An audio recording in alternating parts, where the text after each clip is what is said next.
Saya Putri Ramadhani dengan NIM C22113. Saya Delwardah dengan NIM C22117. Saya Retno Lamsa dengan NIM C2210216. Saya Dini Aulia Jahra dengan NIM C2210341. Saya Lesya Dinda Salsabila dengan NIM C2210006. Kami akan mempresentasikan hasil diskusi kami mengenai PSAK 219 tentang imbalan kerja pada mata kuliah Intermediate Accounting 1. Pernyataan Standar Akuntansi Keuangan 219, Imbalan Kerja. PSAK 219 mengatur imbalan kerja paragraf 179, dilengkapi juga dengan contoh ilustratif dan dasar kesimpulan yang bukan merupakan bagian dari dalamnya. Prinsip-prinsip ditonjolkan dalam paragraf tebal dan miring. PSAK 219 harus dibaca dengan mempertimbangkan tujuan kerangka, konseptual, pelaporan keuangan, dan dasar kesimpulan. Lalu ada tujuan. 1. Pernyataan ini bertujuan untuk mengatur akuntansi dan pengungkapan imbalan kerja. Pernyataan ini mensyaratkan entitas untuk mengakui a. liabilitas ketika kerja telah memberikan jasanya dan berhak memperoleh imbalan kerja yang akan dibayarkan di masa depan. Dan yang B. Beban ketika entitas menikmati manfaat ekonomi yang dihasilkan dari jasa yang diberikan oleh pekerja yang berhak memperoleh imbalan kerja. Lalu ada ruang lingkup. Imbalan kerja mencakup 1. Imbalan kerja jangka pendek, imbalan pasca kerja, imbalan jangka panjang lain, dan pesangon. Lalu yang kedua itu imbalan kerja jangka pendek. Imbalan kerja jangka pendek mencakup hal-hal sebagai berikut. Jika diharapkan akan diselesaikan seluruhnya sebelum 12 bulan setelah akhir periode pelaporan tahunan saat pekerja memberikan jasa. 1. Upah, gaji, iuran, dan jaminan sosial. Yang B. Cuti tahunan berbayar dan cuti sakit berbayar. Yang C. Bagi laba dan bonus. Yang D. Imbalan moneter seperti pelayanan kesehatan, rumah, mobil, dan barang atau jasa yang diberikan cuma-cuma atau melalui subsidi untuk pekerja yang ada saat ini. Pengakuan dan pengukuran. Ketika pekerja telah memberikan jasanya kepada entitas dalam suatu periode akuntansi, entitas mengakui jumlah tidak terdiskonto dari imbalan kerja jangka pendek yang diharapkan akan dibayar sebagai imbalan atas jasa terkait. A. Sebagai liabilitas atau beban akrual. Setelah dikurangi jumlah yang telah dibayar, jika jumlah yang telah dibayar melebihi jumlah yang telah tidak didiskontokan dari imbalan tersebut, maka entitas mengakui kelebihan tersebut sebagai aset atau beban dibayar di muka selama pembayaran di masa depan atau pengambilan kas. Yang B. Sebagai beban, kecuali jika SAK mensyaratkan atau mengizinkan imbalan tersebut termasuk dalam biaya perusahaan aset. Pengungkapan.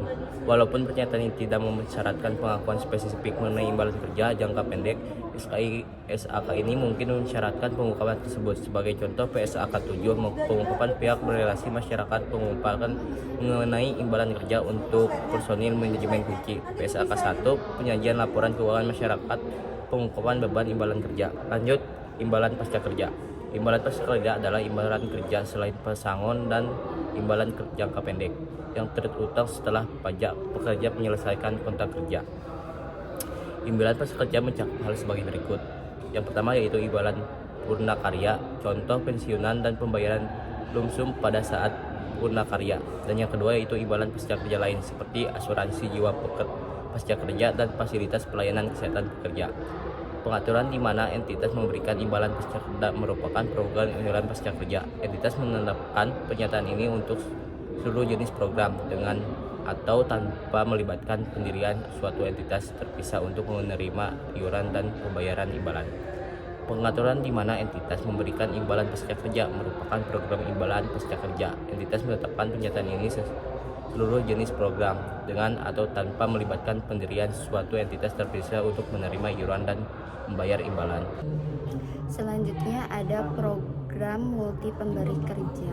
Paragraf 132, entitas mengklasifikasikan program multi pemberi kerja sebagai program iuran pasti atau program imbalan pasti sesuai dengan persyaratan program tertentu, termasuk kewajiban konstruktif apapun di luar ketentuan formal. Dalam paragraf 39, dalam menentukan kapan mengakui dan bagaimana mengukur liabilitas terkait dengan penyelesaian program imbalan pasti multi pemberi kerja atau keluarnya entitas dari program imbalan pasti multi pemberi kerja. Entitas menerapkan PSAK 57, provisi, liabilitas, kontingensi, dan aset kontingensi.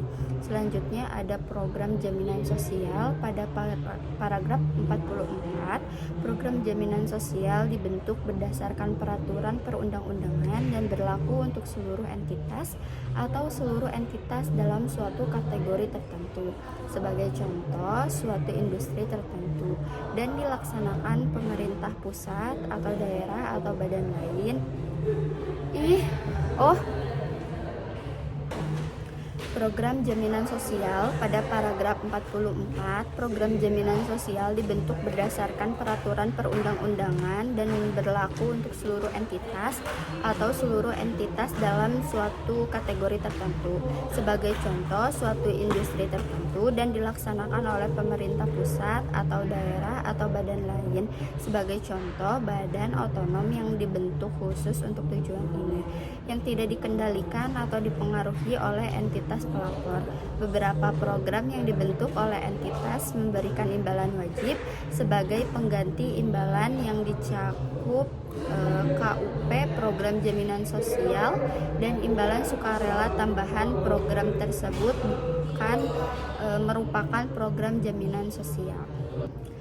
Imbalan yang dijamin. Pada paragraf 46, entitas dapat membayar premi asuransi untuk mendanai program imbalan pasca kerja.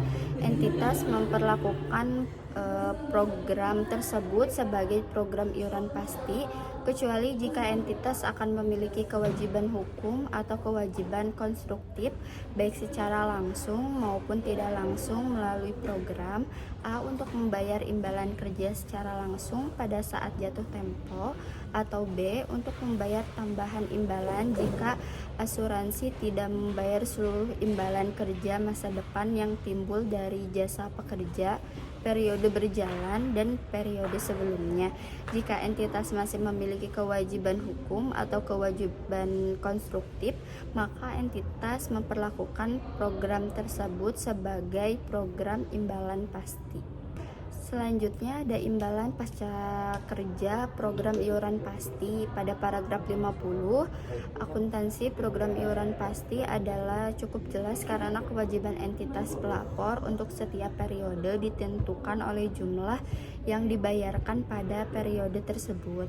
Sebagai konsekuensi, tidak dibutuhkan asumsi aktuarial untuk mengatur kewajiban atau beban, dan tidak ada kemungkinan keuntungan atau kerugian aktuarial. Selain itu, kewajiban tersebut diukur dengan dasar tidak terdiskonto, kecuali jika kewajiban tersebut tidak diharapkan untuk diselesaikan seluruhnya dalam 12 bulan setelah akhir periode pelaporan saat pekerja memberikan jasanya.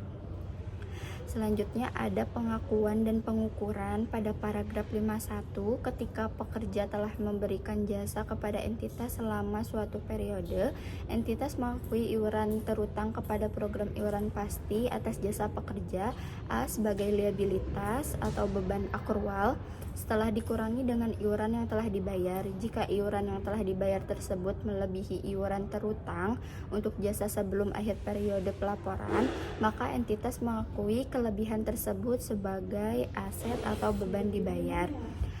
Di muka, sepanjang kelebihan tersebut akan mengurangi pembayaran iuran masa depan atau pembayaran kembali dalam bentuk kas. B. Sebagai beban, kecuali jika PSAK lain mensyaratkan atau mengizinkan iuran tersebut untuk dimasukkan dalam biaya perolehan aset. Sebagai contoh, pada PSAK 14 persediaan dan PSAK 16 aset tetap. Pengungkapan. Pada paragraf 53, entitas mengungkapkan jumlah yang diakui sebagai beban untuk program iuran pasti. Pada paragraf 54, sebagaimana disyaratkan oleh PSAK 7, pengungkapan pihak-pihak berelasi, entitas mengungkapkan informasi tentang iuran kepada program iuran pasti untuk personil manajemen kunci. Imbalan jangka panjang lain.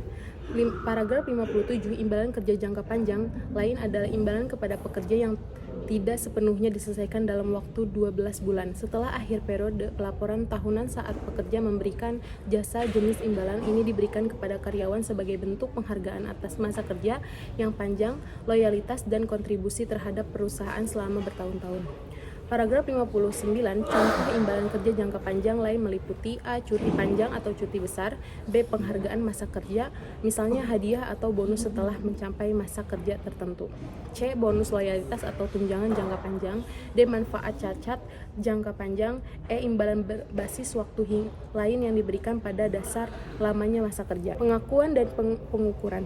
Paragraf 153, imbalan kerja jangka panjang lain mencakup akun berikut tidak diharapkan akan diselesaikan seluruhnya sebelum 12 bulan setelah akhir periode pelaporan tahunan saat pekerjaan memberikan jasa terkait A. Cuti berbayar jangka panjang seperti cuti besar atau cuti sabatikal, B. Penghargaan masa kerja atau imbalan jasa jangka panjang lain, C. Imbalan cacat permanen, D. Bagi laba dan bonus, dan E. Remunerasi tangguhan. Pengakuan dan pengukuran.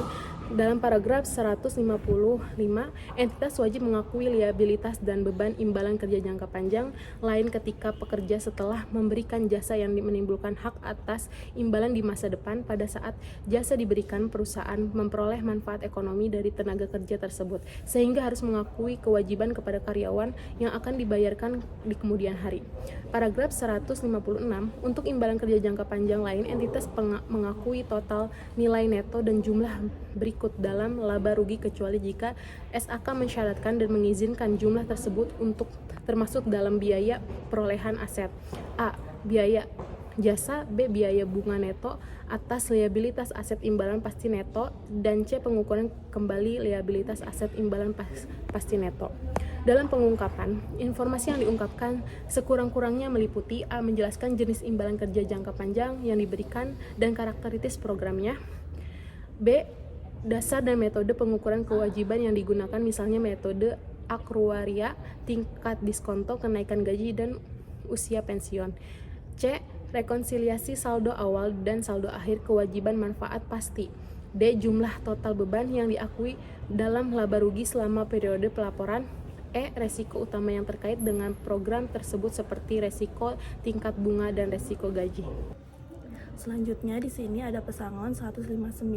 Pernyataan ini membahas pesangon secara terpisah dari imbalan kerja lain karena kejadian yang menimbulkan kewajiban ini adalah terminasi kontrak kerja dan bukan jasa yang diberikan pekerja. Pesangon dihasilkan baik dari keputusan entitas untuk memutuskan hubungan kerja atau keputusan pekerja untuk menerima tawaran imbalan dari entitas atas terminasi kontrak kerja.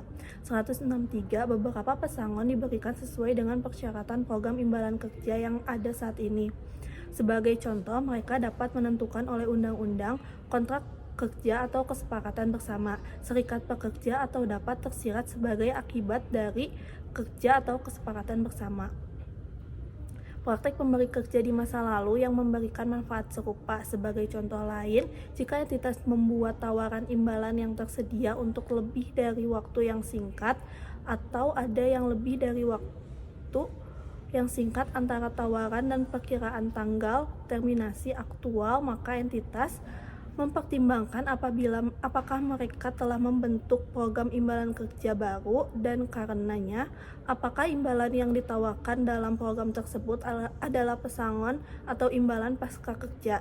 Imbalan kerja yang diberikan sesuai dengan persyaratan program imbalan kerja adalah pesangon jika hal tersebut dihasilkan dari keputusan entitas untuk melakukan terminasi kontrak kerja dan tidak tergantung pada masa kerja yang disediakan. Selanjutnya ada pengakuan 165. Entitas mengakui liabilitas dan beban pesangon pada tanggal yang lebih awal di antara A. Ketika entitas tidak dapat lagi menarik tawaran atas imbalan kerja tersebut, dan B. Ketika entitas mengakui biaya rektorisasi yang berada dalam ruang lingkup PSAK 57 Provinsi, liabilitas kontingensi dan aset kontingensi dan melibatkan pembayaran pesangon PSAK 57 Provinsi, liabilitas kontingensi dan aset kontingensi. Lalu ada pengungkapan dalam catatan atas laporan keuangan atau CALK, entitas harus mengungkapkan dasar penetapan pesangon yang digunakan, jumlah total kewajiban dan beban pesangon yang diakui selama periode pelaporan, rincian kebijakan atau rencana formal yang menjadi dasar pembelian pesangon, dan informasi tambahan jika pesangon merupakan bagian dari restrukturisasi besar atau pengurangan tenaga kerja. Lalu pengukuran 169, entitas mengukur pesangon pada saat pengakuan awal dan mengukur dan mengakui perubahan selanjutnya sesuai dengan sifat imbalan kerja dengan ketentuan bahwa jika pesangon merupakan sebuah peningkatan pada imbalan pasca kerja, maka entitas menerapkan persyaratan imbalan pasca kerja sebaliknya. A. Jika pesangon diharapkan akan diselesaikan seluruhnya sebelum 12 bulan akhir periode pelaporan tahunan di mana